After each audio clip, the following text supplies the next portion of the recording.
Hasretle selamlıyorum.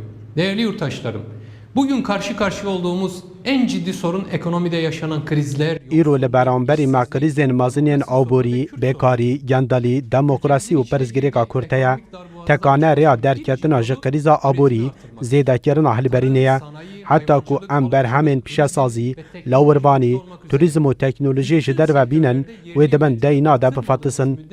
ترکیه نها بگشتی 454 میلیارد دلاران دین داره. افهمو دین لقصران لپروژین بتونین بیسود و شووه هاتنه خرج کرن. ده خدمتا گل ده نهاتنه خرج کرن. امی همو در فتن ده دست خوده جبو جوتیاران برهم آنینا پیش سازی دل اصناف بلا بکن.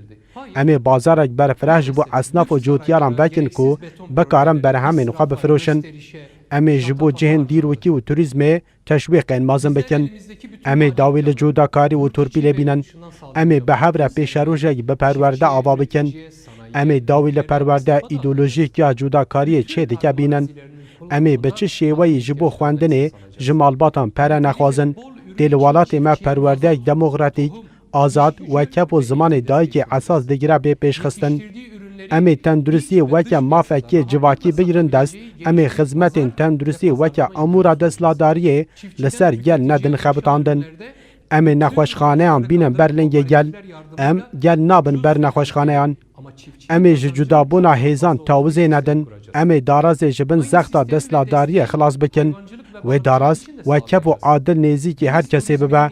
امی سیستمک بیالی و سر بخواه عدالت آوا بکن. امی دستورک بنگهین یا سویل و آزادی پارز آوا بکن.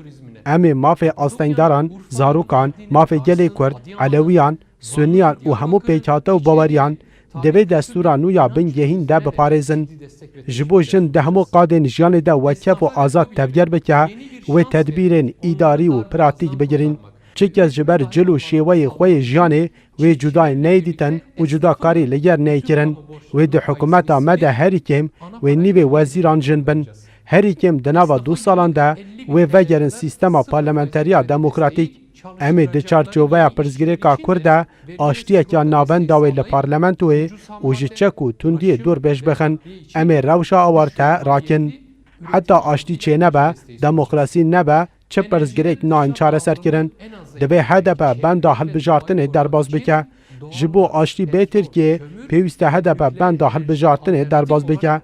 از بانک لهر کسی دکم دنگ خواه بدن و خودی لسندوقا در بکون.